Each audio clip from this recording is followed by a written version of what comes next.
no, Paula, quedaba yo como que le había dicho que no, porque Adriana nos tiró a nosotros, nos hicimos los boludos, sí. Y le dijo a Paula. Paula me escribió.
Hola, ¿me escuchan? Sí, se escucha.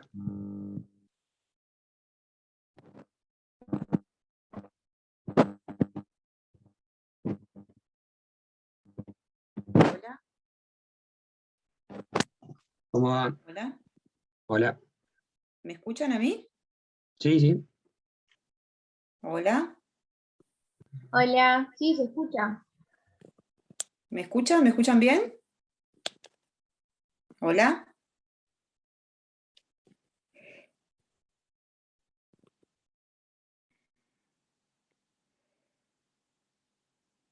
Perfecto. Ahí me dice María que me escucha. Me gustaría escucharlos a ustedes, ¿eh? No, yo no los escucho a ninguno de ustedes. A ver. Claro, están hablando, pero yo no los puedo escuchar.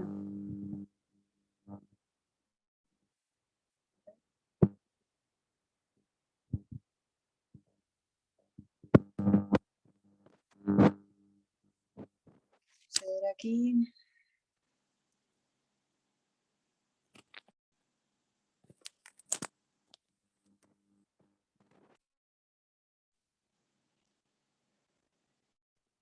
¿Me escuchan ahora? ¿Hola? Hola, hola. Ahora sí los escucho, perfecto. Ahora sí, Ahora sí. buenísimo. No sé quién me está hablando. ¿Quién me habla? ¿Un chico? Nicolás Amado. Nicolás, ¿cómo andas? Sí, ahí te escucho. Todo bien, todo bien. ¿Todos me escuchan? Sí, profe. ¿Sí? Bueno, perfecto. Sí, creo Hay que lo escuchamos. bárbaro. Pocos todavía en la sala, creo que son como 30 aproximadamente. Así que mientras hacemos las presentaciones vamos a esperar que comiencen a llegar, ¿sí? Bueno, para empezar, mi nombre es Anastasia Gerula. Conmigo van a ver... ¿Hay alguien que está recursando? ¿Hay alguien que ya nos conoce o no? ¿Son todos nuevos? ¿Sí? A ver, no veo ninguna cara conocida. Igual hay muchos que no tienen cara. Ahí te veo, Emilia. Estabas con otra cosa que no era tu cara. Bueno, ahí los estoy viendo. Es difícil dar clases de esta forma y más difícil es cuando uno no los ve. O sea que si se ponen la cara de ustedes es más fácil porque uno ve gente del otro lado. ¿Sí? Si no parece que estoy hablando en una habitación cerrada a un teléfono y a la nada misma porque ni siquiera los veo. Así que es importante para contribuir a nuestra salud que los podamos ver un poco, por lo menos, aunque sea en forma virtual. Bueno, hasta que se enganchen todos los que se tienen que enganchar, que me han dicho que son como 30 chicos, esta es mi primera clase, les voy diciendo que mi nombre es Anastasia Gerula, conmigo van a ver determinados temas del programa, creo que ayer tuvieron su primera clase, si mal no estoy informada. arrancaron con el profesor Farinella, él es el adjunto responsable en esta cursada, consecuentemente todas las dudas relacionadas con fechas, modalidades de examen, temas, o algunas cuestiones de índole administrativa, como si están registrados, si están cursando, si están activos en la cursada y ese tipo de cuestiones, las tienen que subsanar con él. Mi mail está colgado en la plataforma, ¿sí? Pero bueno, para el que lo quiera tener, es magerula@hotmail.com. Más allá de que nos vamos a encontrar virtualmente en todas las clases que están programadas, ustedes a través de ese medio y también de la plataforma, obviamente pueden realizar todas las consultas que consideren pertinentes para poder abordar todos los temas que vamos a intentar desarrollar en este cuatrimestre con ustedes. Bueno, dicho esto, saben que esta primera parte involucra hasta la bolilla 5. Ustedes saben que nosotros en nuestra cursada tenemos un temario que está explicitado en el campus, ¿sí? Es importante que ustedes accedan a ese temario, que lo tengan presente, porque es lo que se va a desarrollar no solamente a lo largo de la cursada, sino que también que va a ser motivo de examen lo que se aborda, los temas que se abordan en ese temario.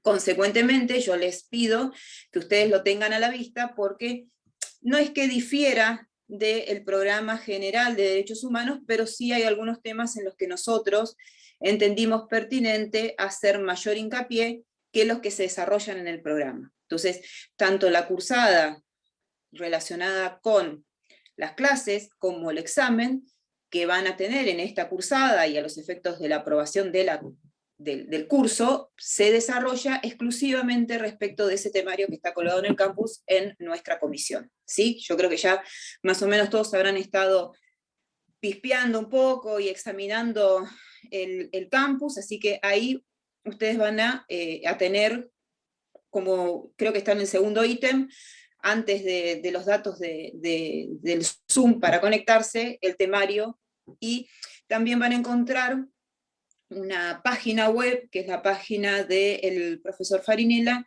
donde, más allá de que algunas cuestiones las colgamos también en el campus, en esa dirección de web ustedes van a encontrar todas digitalizadas, todos los apuntes y todos los temas que se desarrollan, o sea, que nosotros vamos a hacer hincapié y que ustedes van a poder acceder, más allá de que les vamos a ir diciendo paulatinamente a lo largo de cada cursada qué bibliografía o de dónde ustedes van a conseguir el soporte a los efectos de poder abordar cada uno de los temas. ¿Sí? ¿Hasta acá estamos?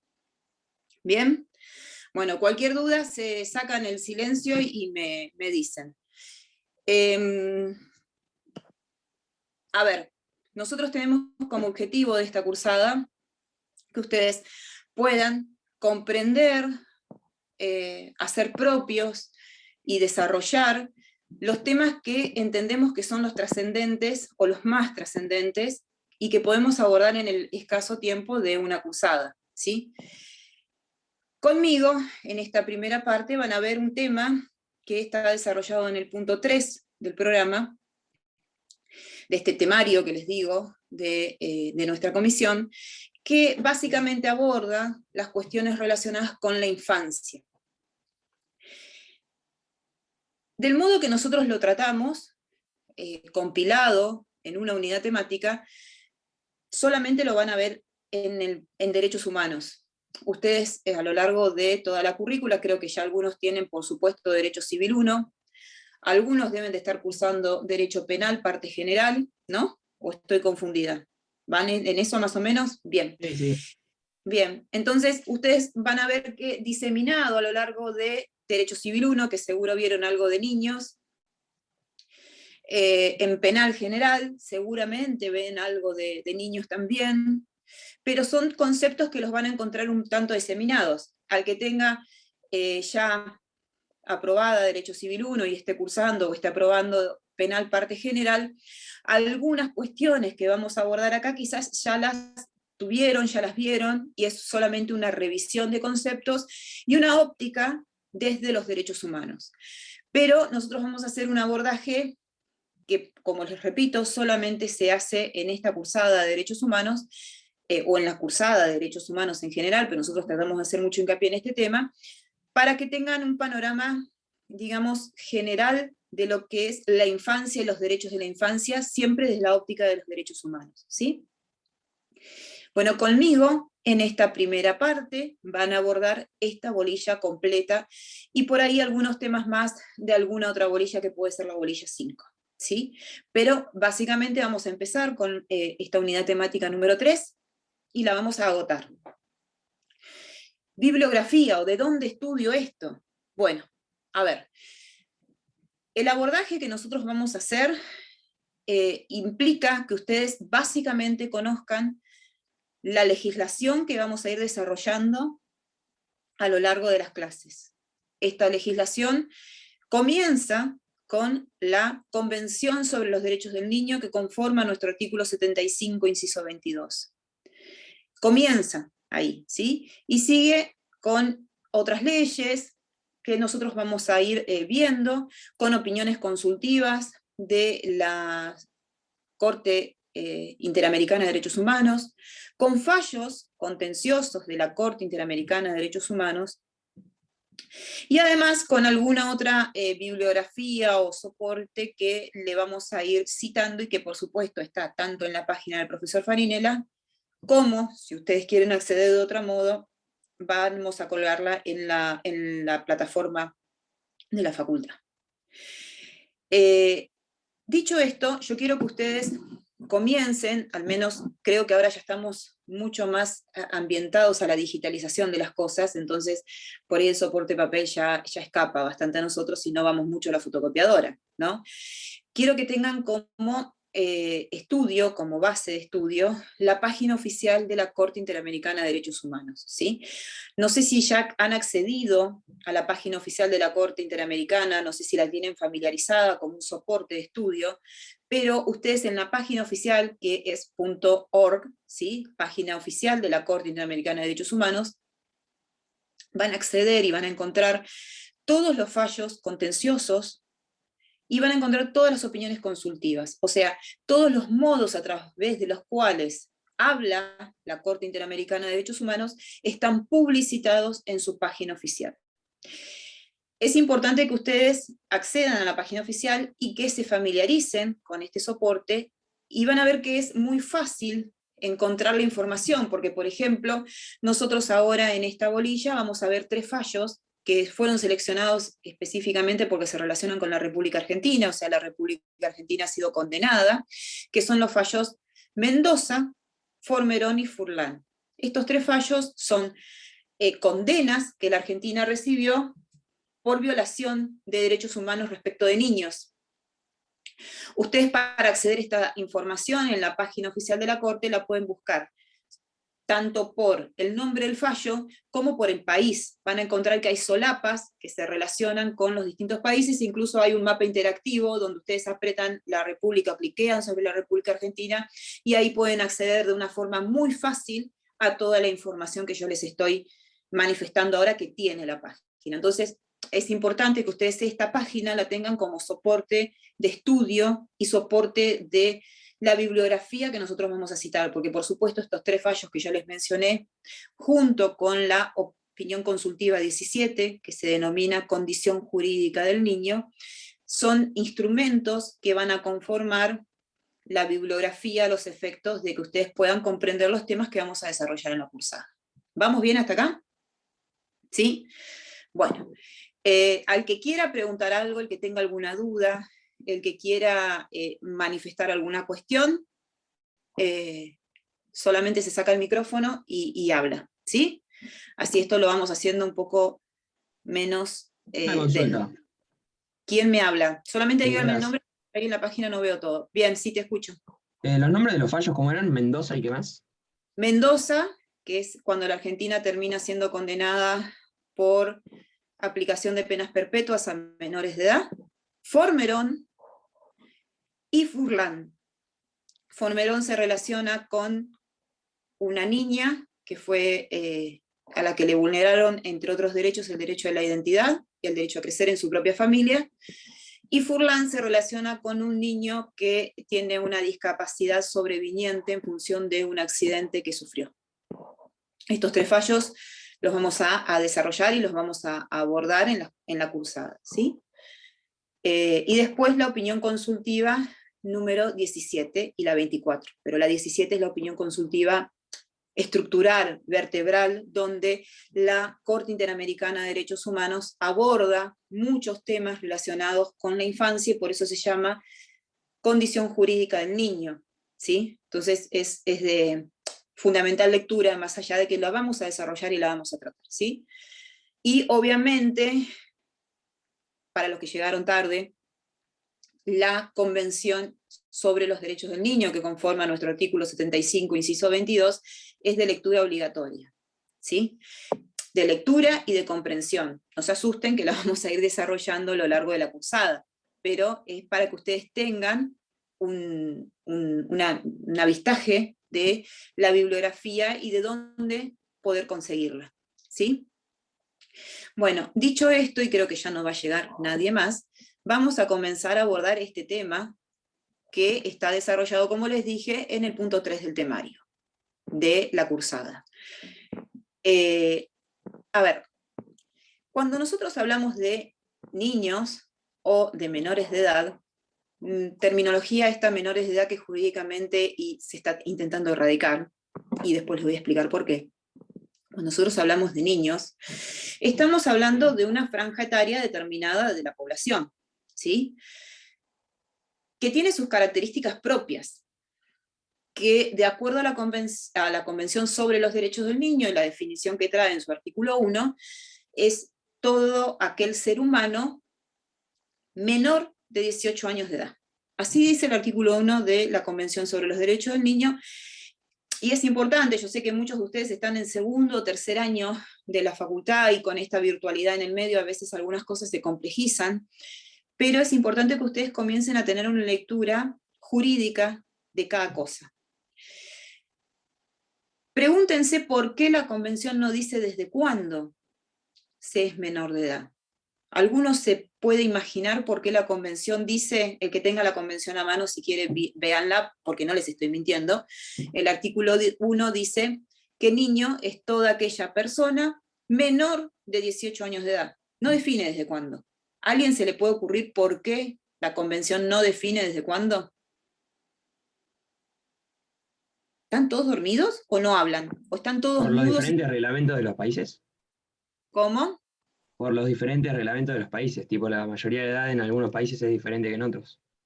No, pero la mayoría de edad está marcada, ¿sí? Ah. Obviamente que la mayoría de edad puede ser estipulada en un guarismo mayor a los 18 años de edad, ¿sí? Como nosotros teníamos antes de la modificación de la ley de mayoría de edad, que era los 21. ¿Se acuerdan? O son todos muy chiquititos. Antes era los 21 años de edad, ahora sos mayor a los 18. O sea que tu papá solamente y tu mamá te deben alimentos hasta los 18 años de edad. Después te tenés que manejar solo. Antes era hasta los 21. Hasta los 21 le podíamos reclamar a los papás. Ahora ya no, es hasta los 18. A ver, eso está estipulado en la Convención. Un país puede poner una barrera mayor y en ese punto da más protección y más derechos a esa franja etaria que estipula. Pero lo que yo les estoy preguntando, y quiero que comiencen a batir un poco sus cabezas y a pensar, es por qué la Convención no establece desde cuándo se es niño. ¿Ustedes desde cuándo piensan que se es niño? Y porque eso depende de la ideología de cada persona. O sea, capaz que hay gente que piensa, digamos, que desde la concepción, o otra persona capaz que piensa que es desde la fecundación o desde el nacimiento, que se crea un niño, digamos. Emilia, va un poco por ese lado, ¿sí? Pero no es de acuerdo a la ideología de cada persona, porque esto es un instrumento internacional que, por supuesto, para que ustedes tengan como un dato anecdótico, es el instrumento internacional que ha logrado mayor ratificación en el mundo. La mayor cantidad de países del mundo, de toda la orbe, han ratificado, o sea, han hecho propia esta convención. Son pocos los países que no la han hecho propia. Entonces es el instrumento internacional que tiene mayor ratificación. Va un poco por el lado donde dice Emilia, no es por la ideología personal, sino que es por las formas de legislación que tenga cada país. Hay algunos países, ustedes lo van a ver ahora cuando vean en la bolilla pertinente el derecho a la vida, que reconocen, como decía Emilia, la posibilidad, entre ellos nuestro país, ahora con la nueva ley, de que las mujeres podamos decidir abortar o no. Y ahí comienza un paso importante relacionado desde cuándo se entiende que se es niño. Ustedes, más allá de las discusiones que aún todavía no están zanjadas y que todavía son, porque la ley de interrupción del embarazo es bastante nueva, que todavía, por eso les digo, hay distintas discusiones jurídicas que se van a dar y que se están dando, ustedes adviertan que la Argentina, cuando ratifica la Convención sobre los Derechos del Niño, hace una salvedad respecto del artículo 1. El que tenga la Convención sobre los Derechos del Niño, vea en la ley de ratificación. ¿Saben lo que es la ratificación? ¿Alguien sabe lo que es? Porque por ahí les estoy diciendo ratificación y nadie sabe de qué estoy hablando. ¿Alguien sabe lo que es que un país ratifique una convención internacional? No. Cuando no se ajusta a la constitución de cada país.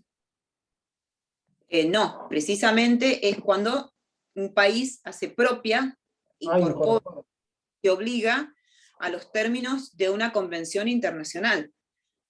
Una convención internacional, en el caso de la Convención sobre los Derechos del Niño, está dictada en el marco de la ONU, ¿sí? La ONU es la organización que nuclea a todos los países del mundo. Es una organización internacional que nuclea a todos los países del mundo. Estamos ubicados un poco en esto, ¿no? Bien. Después nosotros, también, dentro de América, tenemos otra estructura internacional, que es la estructura de donde emana la Corte Interamericana de Derechos Humanos, el Pacto San José de Costa Rica y la Declaración Americana de Derechos Humanos, ¿sí? Que crea la OEA, Organización de Estados Americanos. ¿Sí? Estas son más o menos, para que ustedes se ubiquen, dos organizaciones internacionales conformadas por distintos países que propenden a que en determinados ámbitos se vayan afianzando determinados derechos. La Convención sobre los Derechos del Niño está dictada en el contexto de la ONU. Es la convención que ha logrado mayor ratificación, o sea, mayor adhesión, la mayor cantidad de países del mundo la han suscrito y han dicho, esta convención yo quiero que rija dentro de mi estado. Eso quiere decir ratificación. Ustedes van a ver en forma desarrollada este concepto cuando aborden Derecho Internacional Público, que es una de las últimas materias. Pero yo me disgrego e intento explicarles, porque si no parece que les estoy hablando y no sabemos de qué hablamos cuando hablamos de ratificación.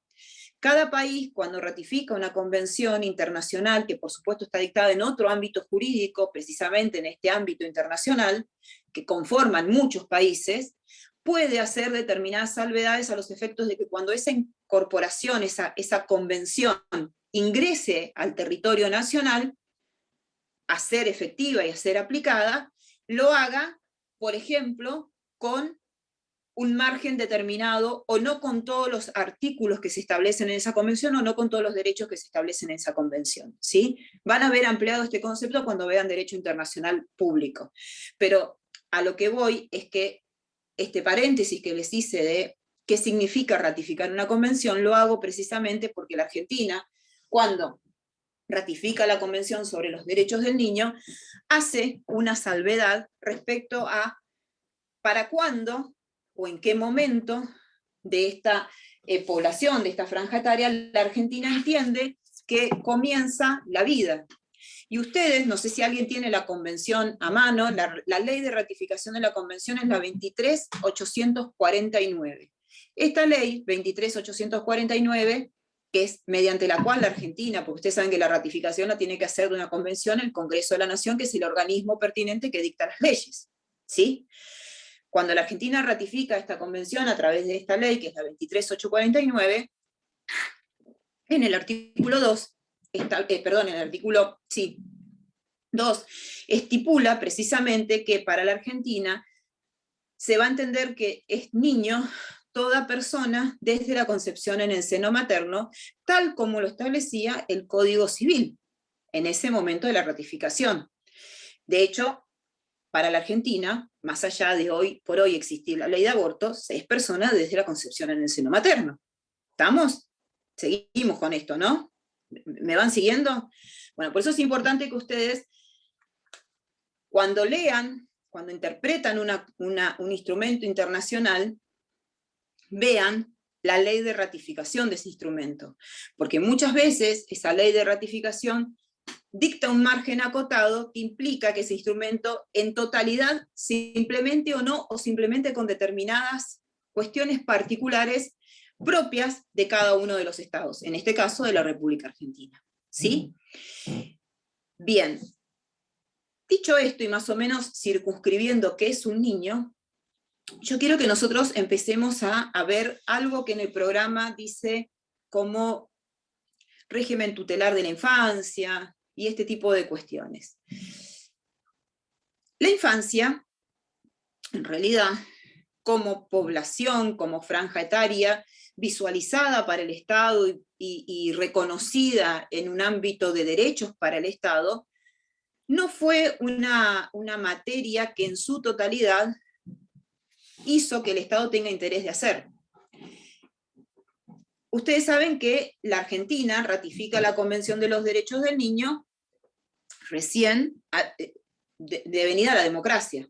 La Convención de los Derechos del Niño no tiene mucho más de 10 años atrás de devenida la democracia en la República Argentina en 1982-83. Consecuentemente, ¿qué pasaba antes de la Convención sobre los Derechos del Niño? Bueno, antes de la Convención de los Derechos del Niño, ustedes van a encontrar que el Estado se relacionaba con la infancia de una forma que se conoce como modelo irregular, modelo tutelar. ¿Y qué quiere decir esto?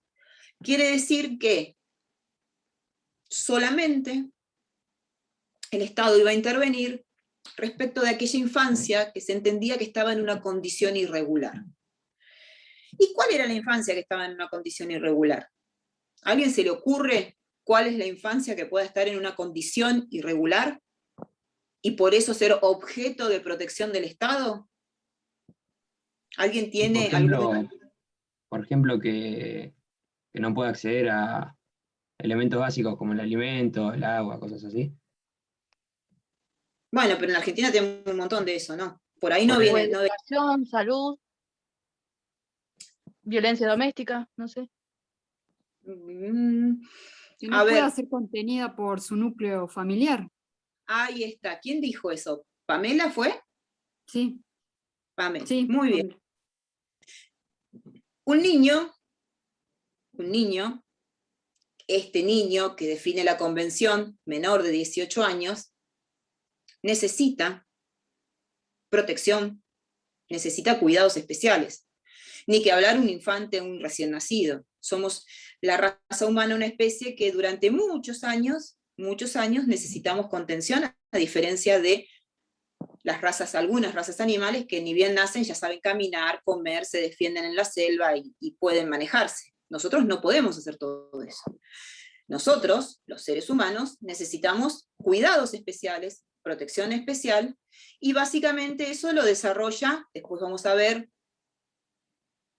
quién, pero lo desarrolla una familia, ¿no?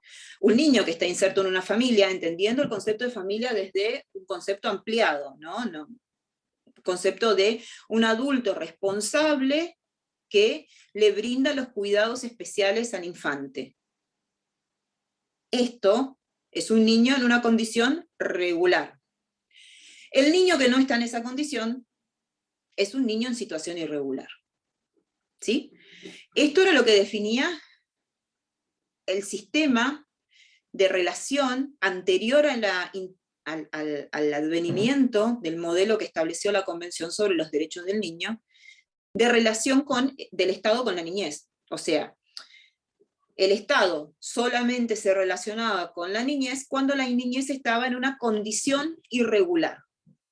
O sea, cuando no tenía un adulto responsable que le brinde los cuidados especiales y pertinentes a la franja etaria por la que estaba atravesando, ese niño estaba en condición irregular. Y a partir de ahí pasaba a ser objeto de tutela del Estado. Y cuando digo objeto de tutela, era efectivamente objeto de tutela del Estado. O sea, el niño no tenía ni voz, ni intervención, ni derechos. El niño estaba confinado hasta su mayoría de edad, que en ese momento eran los 21 años de edad en la República Argentina, a los cuidados del Estado. No estamos hablando de un niño que haya cometido delitos, estamos hablando de un niño que básicamente se entendía por condición irregular aquel niño que tenía vulnerados sus derechos económicos, sociales y culturales, y que no tenía un adulto responsable a los efectos de garantizárselos. ¿Me van siguiendo, no? ¿Me voy explicando? Bien. ¿Qué pasaba con el resto de la infancia? Bueno, para el Estado no existía. ¿Sí? O sea, el Estado solamente, ustedes van a ver los modelos de relación del Estado con la infancia, básicamente en las leyes que se denominan leyes de patronato. El patronato de la infancia era la relación que el Estado tenía con los niños en condición irregular. En la provincia de Buenos Aires, esta ley, para el que la quiera ver y quiera ver cómo era la institución del patronato de la infancia, era la ley 10.067, y a nivel de nación era la 10.903. La 10.903 es una ley que fue sancionada en el año 1919. Más o menos de esa época estamos hablando. A ver, nosotros acá, para que ustedes se grafiquen un poco de lo que hablamos, tenemos dos monumentos de este momento histórico del que les estoy comentando, que son el Unzué, donde estaban depositadas y alojadas las niñas en condición irregular hasta su mayoría de edad, y donde ahora creo que funciona una sede de la Universidad de la Facultad de Ingeniería, que se denomina el Patronato de la Infancia, no sé si alguno lo conoce, porque tiene todavía creo que el cartel arriba, que está en Juan B. Justo, entre Tucumán y Buenos Aires, y la continuación, ¿sí? El que es de Mar del Plata se ubica enfrente a la manzana donde está una YPF grande sobre Juan B. Justo. Bueno, ahí eran alojados los varones. Por un lado las nenas y por el otro lado los varones. Estas criaturas permanecían en esos lugares a los efectos de que el Estado, de algún modo, le garantice los derechos que el Estado entendía que los tenía vulnerados.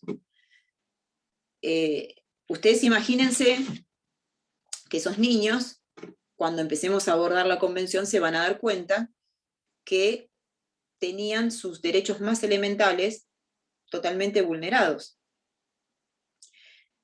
Viviendo en esos lugares, ¿a quién se le ocurre qué derecho básico tenía vulnerado un niño? Ustedes cuando son chicos, la mayoría, me imagino, no sé si hay alguno que se crió en un ámbito como el que estoy describiendo, si quiere puede manifestarlo, pero la mayoría entiendo que seguramente habrá sido cuidado, habrá recibido los cuidados pertinentes de algún adulto responsable que se le haya garantizado las necesidades que tenía en el momento de la franja etaria por la que estamos desarrollando ahora, ¿no? De abordaje de derechos. Pero a ver, ustedes, ¿cómo crece un niño normalmente? Normalmente, ¿dónde crece un niño? ¿Cómo crece? En una casa, con educación, con contención familiar, alimentación, lo básico, creo que tiene que tener. Bien, esta casa, este hogar, dista muchísimo de un hospicio, de un lugar donde se crían cientos de niños todos juntos durmiendo. No sé si me van siguiendo, yo trato de que ustedes tengan graficado esto para que empiecen a advertir cuando veamos los derechos que se establecen en la Convención sobre los Derechos del Niño, que estaban vulnerados en este momento histórico.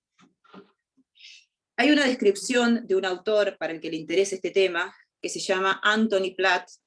El Platt es con doble T, así como suena, y Anthony es con TH en la T, THO, Anthony Platt termina con Y.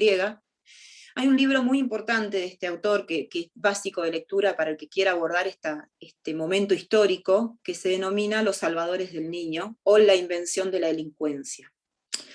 Este libro describe todo este movimiento que llevó a que el Estado intervenga en esta infancia que se entendía estaba en condición irregular y a través de esta intervención, en definitiva, vulnere más derechos, ¿sí? En una infancia que estaba violentada en sus derechos, a través de la intervención del Estado se vulneraban aún más sus derechos. Ustedes en esta bibliografía, al que le interese que se las estoy citando, pueden advertir y pueden ver en forma incluso de relatos, cómo estos niños, que les vuelvo a repetir, no eran niños que cometían ningún tipo de delito, sino que básicamente tenían vulnerados sus derechos económicos, sociales y culturales, se veían violentados en otros derechos, en el derecho a permanecer en su familia de origen, en el derecho a poder tener juego, poder tener cariño, poder tener contención, poder tener contacto familiar, incluso educación, alimentación, salud, y los derechos que hoy por hoy entendemos que tendría que tener toda la infancia, más allá del momento dramático que en este punto está atravesando la República Argentina. Pero bueno, como pantallazo general, yo quiero que ustedes adviertan que en este momento que les estoy desarrollando de intervención del Estado con la niñez era solamente intervenida por el Estado, la relación del Estado con la niñez era solamente respecto de esta niñez que estaba en condición irregular, y en ese momento los niños eran tomados como objetos de intervención. Diametralmente opuesta, ¿sí?, en la otra vereda, está o se erige el modelo que introniza la Convención sobre los Derechos del Niño. La Convención sobre los Derechos del Niño define un modelo de relación del Estado con la infancia que se relaciona con entender que el niño es un sujeto de derecho. Un sujeto de derecho que debe tener garantizados todos sus derechos. Entre ellos, primordialmente, entre otros tantos, el derecho a crecer en su núcleo familiar, entendiendo el núcleo familiar, como ya les dije, en forma ampliada, y básicamente haciendo relación a aquel adulto que le proporciona los cuidados que ese niño necesita en atención a la franja etaria por la que está atravesando. Ustedes van a advertir, cuando empecemos a desarrollar puntualmente cada uno de los artículos que son por ahí los más importantes de la Convención sobre los Derechos del Niño, que este modelo de protección integral, así se denomina, de la infancia, donde el niño deja de ser objeto de intervención y pasa a ser sujeto de derecho, hace hincapié en algunas cuestiones que son fundamentales. Entre ellas, describe al niño como una persona pasible de todos los derechos, que tiene que tener todos los derechos y que está en un desarrollo progresivo. Este desarrollo, esta pauta de desarrollo progresivo, implica que el niño goza y va gozando de todos los derechos que le son propios en función de la franja por la que está atravesando y de este crecimiento paulatino que va teniendo. Pero este crecimiento no implica que no tenga que tener derechos. Precisamente este crecimiento implica que debe tener no solamente todos los derechos que tiene un adulto, sino, y además, derechos especiales y propios de la infancia. ¿Sí? Después vamos a ver cuáles son. Pero yo quiero que ustedes empiecen a ver cómo el modelo de relación del Estado con la niñez se va cambiando. Y además, esto es muy importante, la relación del Estado, a través de lo que se establece en la Convención sobre los Derechos del Niño, es el respeto de toda la infancia, ¿sí?, de todos los niños, no solamente de aquellos niños que bajo el modelo del patronato estaban en una situación irregular, sino que es de todos los niños. Y esto es importante porque todos los derechos que se establecen en la Convención sobre los Derechos del Niño se establecen para todos los niños. Y aunque esto parezca reiterativo, yo siempre se los digo de esta manera para que ustedes comprendan que son todos los niños y todos los derechos. Todos los niños involucra también a aquellos niños que están en conflicto con la ley penal. Y dejen un paréntesis ahí porque después vamos a abordar específicamente este tema. Pero los niños que están en conflicto con la ley penal, o sea, aquellos niños que han de algún modo infringido o ingresado en la órbita penal por haber cometido un delito, también gozan de todos los derechos que están en la Convención sobre los Derechos del Niño. ¿Sí? Por eso se establece un modelo especial de abordaje de la problemática de los niños en conflicto con la ley penal, que la República Argentina todavía no sancionó. ¿Sí? Ustedes, no sé si alguien, me dijeron que estaban con Penal 1 ya, ¿no? ¿Alguien abordó ya este tema en Penal 1 o alguien ya aprobó Penal 1 y vio cómo es el régimen de niños, régimen penal de niños en la República Argentina? ¿Nadie? ¿Nadie vio esto todavía? ¿Nadie sabe? ¿No? Todavía no lo vimos, los que estamos cursando por primera vez. Bien, ¿y alguien ya cursó Penal 1 o no? ¿Son todos nuevitos? Todos están en segundo año, digamos, más o menos. Empezaron el año pasado con virtualidad y siguen este año con virtualidad. O sea, ustedes son de la pandemia, digamos, todos, ¿no? Bueno. Bien, bueno. Ustedes van a ver ahora, claro, me dice ahí Hernán. Bueno, ustedes van a ver ahora, cuando vean Derecho Penal 1, cómo se relaciona el Estado con la infancia en conflicto con la ley penal. Algo vamos a verlo acá, básicamente desde la óptica de los derechos humanos. Pero, para darles un adelanto y para que ustedes ya vayan viendo y que estén cancheros cuando vayan a Penal 1 y le digan, sí, porque no, nosotros ya lo vimos. Entonces, hay una ley, que en realidad es un decreto ley, que después del digesto, vieron que en un momento la República Argentina se le ocurrió ordenar todas las leyes y hizo un digesto. Entonces, hay un montón de leyes que eran viejísimas, y que solamente tenían vigente 1 o 2 artículos, y bueno, dejaron eso en el digesto. Bueno, entre esas está una ley que lleva el número 22278. Es el régimen penal de la minoridad, se llama, ¿sí?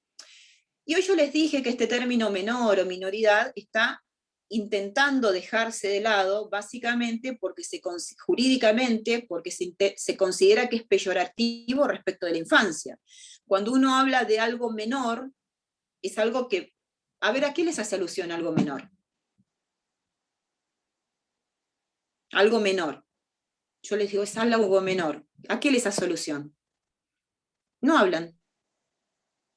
Y cuando decís un problema menor es algo poco importante. Claro. Grave. María Belén me dijo algo.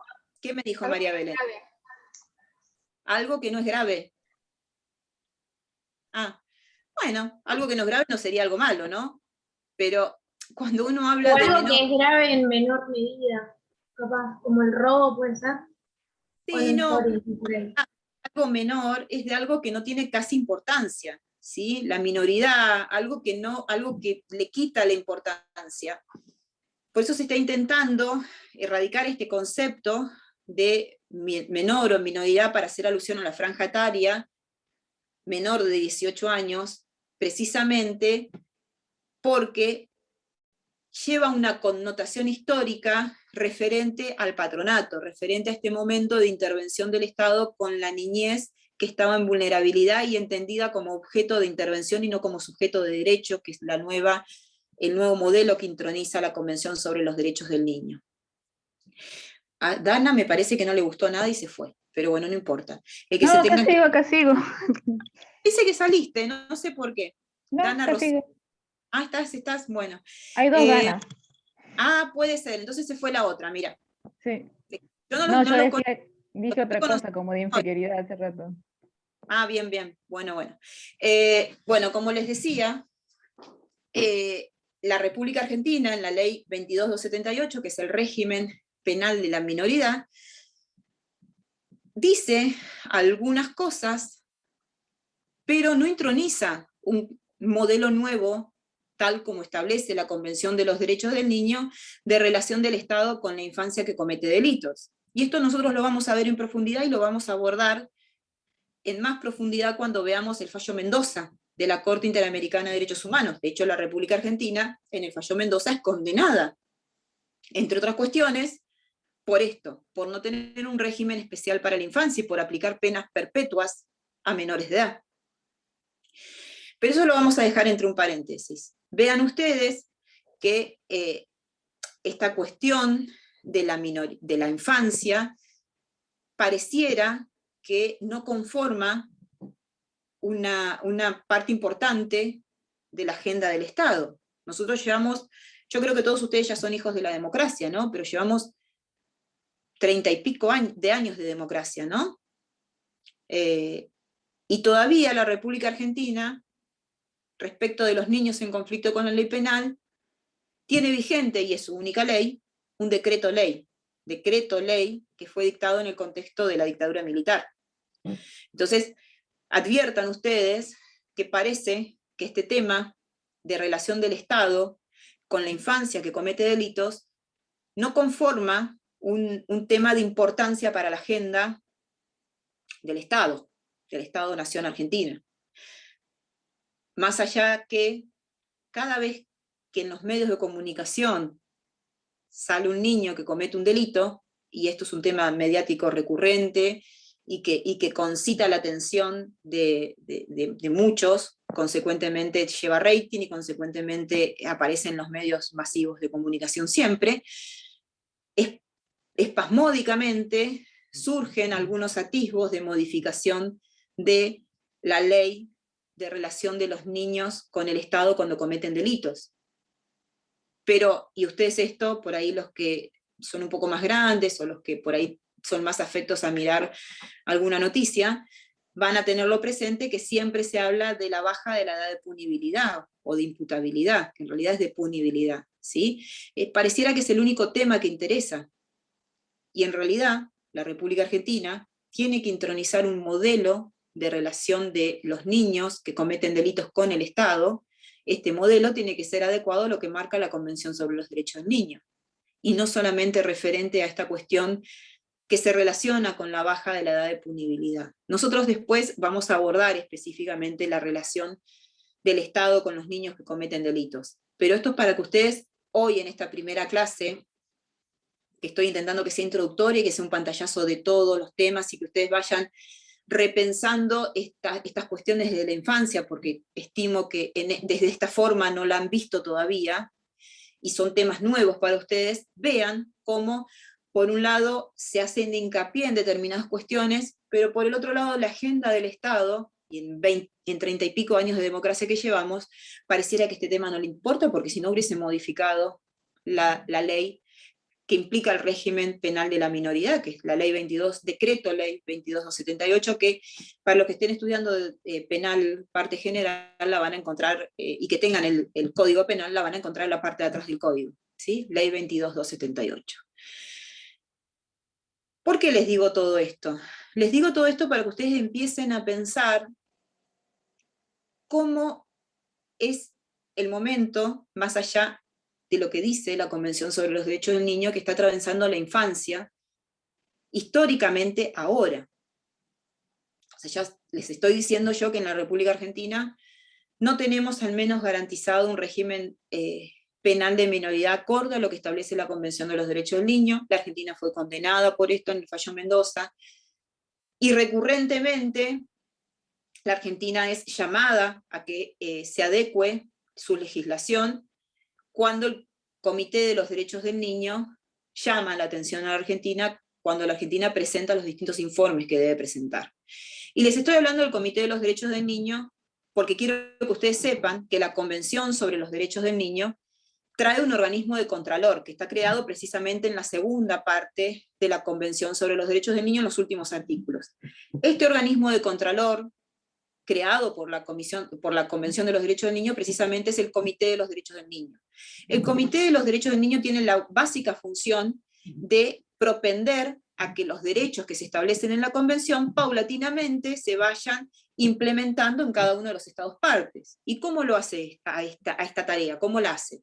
La hace precisamente a través de muchas cuestiones, pero de la obligación que asumen los estados de ir presentando periódicos informes ante el comité, describiendo los avances que van teniendo respecto a la implementación de los derechos que se establecen en la convención. Bueno, tal derecho lo estamos implementando de esta manera, tal otro derecho no lo estamos implementando. Bueno, la República Argentina en esos periódicos informes, por supuesto, da cuenta de que todavía, en estos 30 y pico años de democracia que llevamos, no ajustó su legislación penal a lo que dice la Convención. ¿Sí? Entonces el comité le llama la atención a la Argentina, diciéndole, país, por favor, modifica tu legislación y adecuala a lo que dice la Convención de los Derechos del Niño. Bueno, pero todavía no se hizo. Y no se ve tampoco, menos en este momento de pandemia y con todas las otras emergencias en derechos que existen, avisorado ni siquiera que se pueda llegar a modificar y a respetar estos derechos de los niños en conflicto con la ley penal. Bueno, ya les hablé del concepto de derechos de los niños, de qué es un niño, le hablé de esto del desarrollo progresivo de los niños. Hay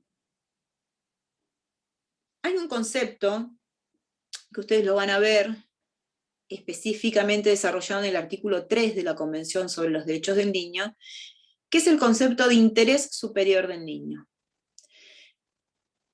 Es un concepto estructural, es una definición que se puede llegar incluso a interpretar de formas, y lo vamos a ver nosotros en los fallos, que vulneren los derechos de los niños, ¿sí? Porque ¿quién define qué es el interés superior del niño? ¿O qué es el interés superior del niño? Para que ustedes tengan una aproximación a este concepto, yo les tengo que decir que el interés superior del niño es la posibilidad de que en determinada situación por la que esté atravesando un niño, se le garanticen al máximo todos sus derechos.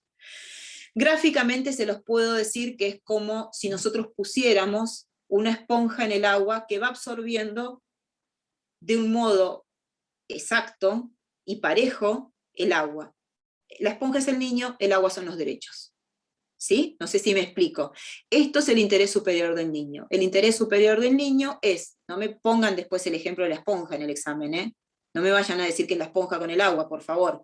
El interés superior del niño es la satisfacción que tiene que tener un niño en un determinado momento, ¿sí? Donde se encuentren en conflicto los derechos, o en un determinado momento que se esté interpretando su situación, de satisfacción en forma pareja de todos los derechos y de todos sus derechos. ¿Sí? ¿Me explico adecuadamente? Este concepto, que yo se los grafico con la metáfora bastante doméstica de la esponja, porque creo que todos lavamos los platos, está desarrollado, está tratado en profundidad en la opinión consultiva 17 de la Corte Interamericana de Derechos Humanos, que se llama Condición Jurídica de la Infancia. Opinión consultiva que luego vamos a desarrollar y vamos a trabajar. Pero este concepto, como yo les decía, no solamente es estructural por lo que significa, sino que, ya sabiendo ustedes qué significa, qué es este concepto, yo quiero que ustedes piensen, ¿quién define el interés superior del niño?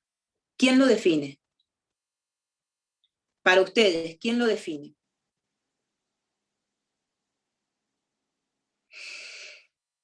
A ver, ¿alguno está pensando? ¿O están diciendo, qué habla esta mujer? A ver, te escucho, Pablo. Concerniente al bienestar de cada niño, o sea, que tenga las posibilidades en lo que es alimentación, en lo que es educación y accesibilidad a los recursos básicos. Sí, básicos y no básicos, pero, a ver, va un poco por ese lado, pero lo que yo quiero saber es quién lo define. ¿El Estado? A ver, ¿a quién se le ocurre quién puede llegar a ¿Los definir? padres del niño? ¿Quién más define? Los profesores o maestros del colegio, pues ya. A ver, ¿y quién más? ¿A alguien se le ocurre a alguien más? ¿El juez? ¿Un juez? El juez. ¿Un asistente social? Un asistente social, o sea, el Estado. ¿Un terapeuta? A ver, estamos en el Estado, en los padres, en un terapeuta, en el asistente social, en la escuela, o sea, en el ámbito escolar, un juez. ¿Alguien más? Los médicos. Un profesional en sí. ¿Alguien más? ¿Me dice ¿Los algo? legisladores? Bueno, los legisladores. Hay que ver qué dicen los legisladores, ¿no? Por ahí podemos encontrar alguna puntita. A ver, ¿a alguien más se le ocurre quién puede definir este concepto de interés superior del niño en una situación determinada donde esté comprometido un niño y haya que ver? Niño. ¿Quién? El propio niño también puede ser. ¿Quién dijo eso? Yo, Sofía Lucero. ¿Se le ocurrió eso? Muy bien, Sofía. Muy bien. Hay un artículo muy importante en la Convención de los Derechos del Niño, que es el artículo 12, que llama a que el mundo adulto escuche al niño de una forma atenta. ¿Sí? La libre expresión. No, pero no solamente la libre expresión, ¿sí? Claro. Porque ese es otro derecho, es la libertad de expresión. Esto es El derecho a ser escuchado, ¿no? a ser oído, ¿sí? Claro. Sino la definición del contenido de los derechos del niño está siempre adoptada desde el mundo adulto. Claro. Imagínense ustedes, con toda la introducción que les vengo haciendo de los niños, todos me dicen los padres, los docentes, el juez, el Estado. Alguno dijo el legislador, pero no sé si el legislador entendió o incorporó esta cuestión de que los niños también tienen que estar presentes en esta definición de cuáles son sus derechos. Porque si no, los que definimos los derechos de los niños, el contenido de los derechos de los niños, somos los adultos. Y los seguimos teniendo como sujetos minusválidos, como sujetos que no pueden hacerse cargo progresivamente, de acuerdo a un desarrollo progresivo, tal como lo establece la propia Convención, de sus propios derechos y de sus propias definiciones. Un niño básicamente mira el mundo adulto así, de esta manera, para arriba, ¿sí? Porque el mundo adulto es el que le define las cosas. No estamos nosotros bajitos en ese mundo de bajitos definiendo y entendiendo cuál es el interés, cuál es la necesidad que tiene un niño, más allá de que como padres, como gente especializada que trabaje en la infancia, intentemos familiarizarnos con el contenido de sus derechos. No les estoy diciendo que todos los derechos son definidos por los niños, pero sí les estoy diciendo que los niños tienen que intervenir en la definición de sus derechos. ¿Sí? O sea, el mundo adulto tiene que tener la perspectiva de adoptar lo que entiende la infancia, que es propia y que hace sus derechos. Y eso lo hace garantizando el derecho del niño a ser oído. Y la garantía del derecho del niño a ser oído, que está en el artículo 12 de la Convención sobre los Derechos del Niño, reconocida como una estructura en el goce y en el ejercicio de los derechos del niño, establece que no solamente el mundo adulto tiene que escuchar al chico, sino que tiene que ser una escucha atenta. ¿Qué quiere decir esto? Quiere decir que cuando el mundo adulto escucha a un niño, tiene que tratar de hacer que él manifieste su voluntad, independientemente de la franja etaria por la que esté atravesando, independientemente que todavía no hable. Ustedes saben que los niños, fundamentalmente aquellos que tengan sobrinos, hijos, saben que los niños siempre se manifiestan desde que son bebés. Entonces, hay formas, desde la especialización en la infancia, de poder captar ese interés del niño, esa voluntad del niño, esa escucha atenta. Esto quiere decir una escucha atenta del niño, garantizándole el derecho del niño a ser oído, para que el niño defina y sea actor de sus derechos, porque si no el niño nunca va a ser sujeto de derecho. Esto implica quitar al niño desde ese lugar de objeto de intervención para que comience a ser un sujeto de derecho, que define también el contenido de sus derechos. No sé si me explico adecuadamente, ¿sí? Yo quiero que ustedes entiendan que la Convención de los Derechos del Niño establece como actores fundamentales precisamente a los niños, no al mundo adulto. ¿Sí? El niño es sujeto de derecho. El niño tiene intervención en su propia vida. El niño puede definir, siempre en función del desarrollo progresivo que va teniendo y en garantía de sus derechos y de la protección integral que se le debe brindar a un niño. ¿Sí? ¿Me expliqué? ¿Sí? ¿Lograron comprender? ¿sí? ¿Logran Sí, esto de que profe. no es que los vamos a dejar a los chicos solos en un lugar para que ellos hagan lo que quieran, ¿sí? Ahora, igualmente, a lo largo de todas estas clases vamos a ir viendo esta cuestión, pero yo quiero que ustedes piensen y repiensen esto de que los niños también son actores de definición de sus derechos, ¿sí? Y que el contenido de sus derechos es definido por ellos también, ¿sí?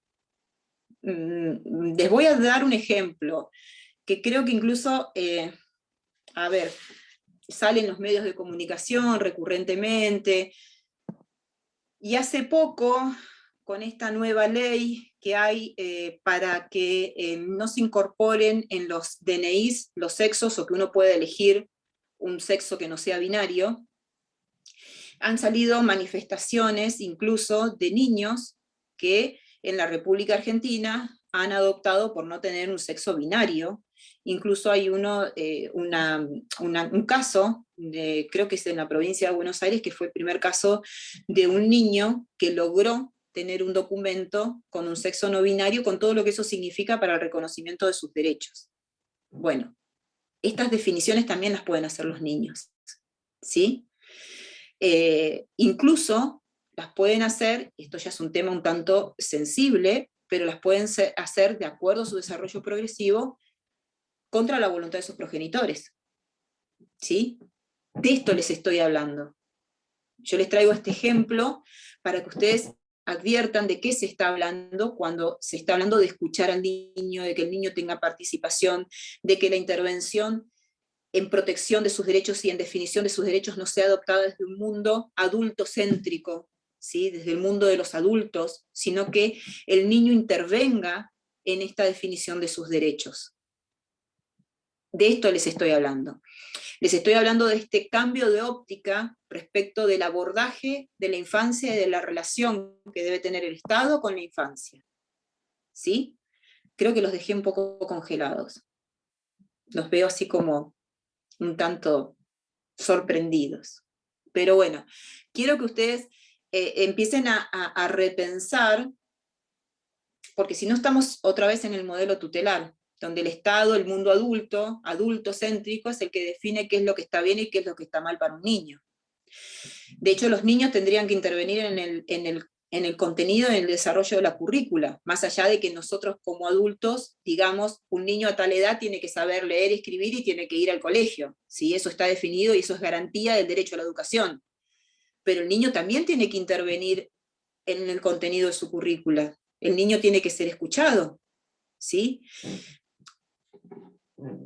Y para que se queden pensando más todavía, les voy a traer un concepto que trae el artículo 4 de la Convención sobre los Derechos del Niño. El artículo 4 es un artículo un tanto complicado, porque habla de la efectividad de los derechos, ¿sí?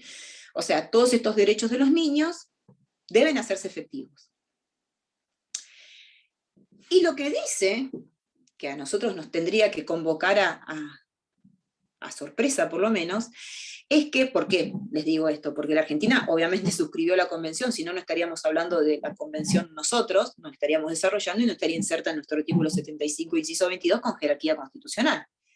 El artículo 4 de la convención dice que el Estado se compromete, no sé, el que lo esté leyendo, adviértalo, que el Estado se compromete a garantizar estos derechos del niño dentro de sus posibilidades, pero empleando el máximo de los recursos disponibles a tal efecto, incluso pudiendo, si es que no tiene recursos a tal efecto, solicitar ayuda internacional.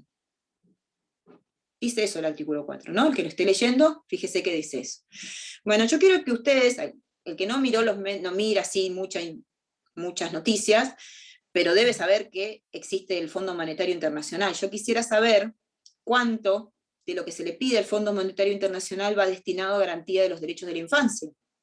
Yo los invito a ustedes que entren en la página del Senado y del Congreso de la Nación a los efectos de ver la ley de presupuesto, la ley presupuestaria de la República Argentina, para advertir a ver cuánto de la proporción del presupuesto de la República Argentina está destinado a garantía de los derechos de los niños.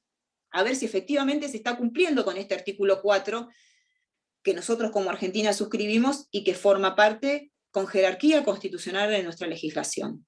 O sea, la Argentina tendría que, en el máximo de sus recursos disponibles, y si no tiene disponibles, pedir ayuda internacional, invertir en garantía de los derechos de los niños. Consecuentemente, nosotros no tendríamos que tener la cantidad de desnutrición infantil que tenemos, más allá de las cuestiones agravadas en el contexto de la pandemia que estamos atravesando, ¿sí?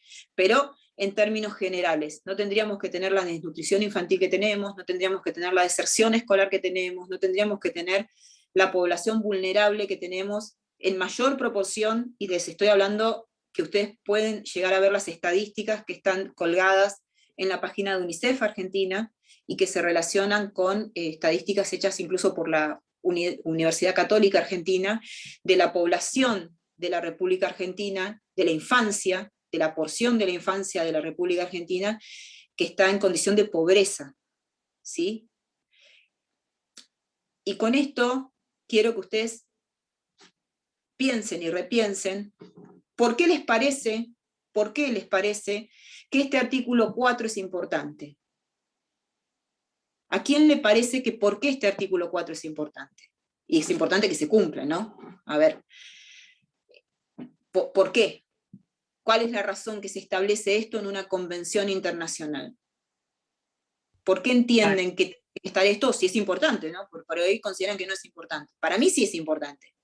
Pero ¿por qué piensan que está esto como un derecho de los niños, de todos los niños, inserto en una convención internacional? ¿Por qué? Para que no quede nada en papel, o sea, para que se lleve a la práctica. Sí, pero ¿por qué? ¿Qué Porque son los si no, niños? Para asegurar el futuro de los niños, digamos. Claro, ¿de los niños? A ver, ¿quién dijo eso del futuro? Yo, Pamela. ¿Quién? Porque no te veo. Pamela. Sí. ¿Pamela? ¿Vos? Sí, sí, sí.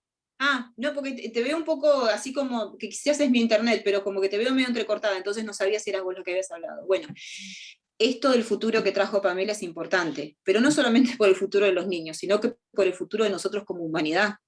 Claro, los niños somos nosotros en el futuro.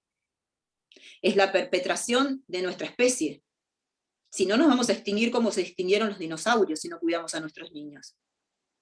Por eso hay una ley especial, hay una legislación especial, por eso la Convención de los Derechos del Niño es el instrumento internacional que lleva mayor ratificación de todos los estados del mundo, porque nosotros tenemos que garantizarnos la posibilidad de subsistir como especie.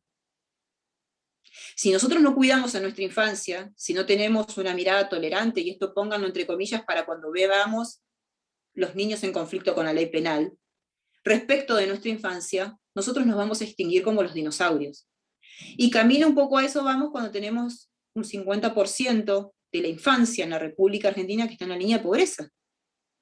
Ustedes imagínense lo que es un niño, cómo va a ser su vida en el futuro. ¿Cómo va a poder incorporarse en el mundo adulto cuando tiene una infancia tan vulnerada? ¿Cómo lo va a poder hacer? Reflexionen sobre esto, porque de esto estamos hablando cuando hablamos de derechos humanos de la infancia. Estamos hablando de que nosotros, como seres humanos, en el futuro, podamos seguir existiendo. Si el mundo no cuida la infancia, vamos a ir desapareciendo. ¿Sí? O sea, el modelo de la Convención sobre los Derechos del Niño hace un especial foco de atención sobre esta franja etaria, precisamente en garantía de los derechos y a los efectos de que nosotros como humanidad continuemos existiendo. ¿Sí? Esto ténganlo como reflexión, piénsenlo lo que les estoy diciendo, ¿sí? Incorporen todo esto que estamos viendo desde una óptica que es la real, ¿sí? Desde un lugar que implique que este artículo 4, que les estoy hablando y que les estoy comentando, de la Convención sobre los Derechos del Niño, tenga algún grado de efectividad que se pueda implementar. Y si consideran que lo que les estoy diciendo no se ajusta a la realidad, les invito a que en la ley de presupuesto ustedes adviertan cuánta porción de estos recursos económicos que el Estado invierte están destinados a protección de los derechos de la infancia. Bueno, ¿alguien tiene algo para preguntarme?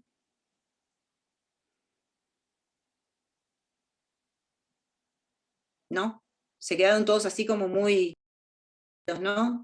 ¿Les sorprendió que le diga que nos vamos a extinguir como los dinosaurios? Pero bueno, vamos camino a eso, ¿eh? Así como los dinosaurios se extinguieron en millones de años, nosotros vamos camino a eso si seguimos haciendo caso omiso al artículo 4 y no cuidando a nuestra infancia. Vamos, ahí muy camino a eso. Para hacer un repaso de lo que vimos hoy, si es que nadie tiene nada para preguntarme, empezamos a ver esta bolilla 3. Les dije que básicamente ustedes van a lograr abordar el contenido bibliográfico de esta bolilla mediante la lectura y la comprensión de la Convención sobre los Derechos del Niño, la lectura y la comprensión de la opinión consultiva 17 y 24 de la Corte Interamericana de Derechos Humanos, los 3 fallos contenciosos que se establecen en el programa, en el temario de nuestra cursada, que son los fallos Mendoza, Formerón y Furlan. Al que le interese abordar conceptos relacionados con el modelo tutelar, puede, incluso está digitalizado, ver el libro de Anthony Platt, y además puede, si quiere, ver esta relación del Estado, este momento de relación del Estado con la infancia, mediante la lectura, que es bastante graciosa, de la ley de 1919, la ley nacional 10.903, o su par provincial de la República Argentina, de la provincia de Buenos Aires, que era la 10.067. Vamos a seguir la clase que viene, que creo que no es el viernes 27, sino que el siguiente, el primer viernes de septiembre, desarrollando el contenido de esta unidad. Vamos a tratar de ver la clase que viene en profundidad todos los temas que son importantes y que se establecen en la Convención de los Derechos del Niño, porque, como les dije, es de lectura y de comprensión obligatoria para que ustedes puedan abordar y comprender adecuadamente el contenido de esta unidad temática, que a mí me parece muy entretenida, y me parece que a ustedes les tiene que cambiar una óptica, y les tiene que incorporar una óptica distinta de ver a los niños, ¿no? Pero bueno, eso es lo que me parece a mí. Espero que por lo menos en esta clase ustedes hayan tenido un pantallazo general, porque es una clase de presentación del tema, de qué se está hablando cuando se habla de la infancia en materia de derechos humanos, y que algunas cuestiones, al menos que nos vamos a extinguir como los dinosaurios, le queden dando vueltas y pensando para ver cómo podemos nosotros comprender los derechos de la infancia. ¿Sí? Bueno, salvo que tengan alguna pregunta puntual o alguna cuestión que quieran comentar, nos vemos la clase que viene. ¿Sí? Espero que les haya gustado, que les haya servido la clase. ¿Bien? ¿Sí? Bueno, chicos, nos vemos. Chao, Gracias, profe. Muchas gracias a ustedes.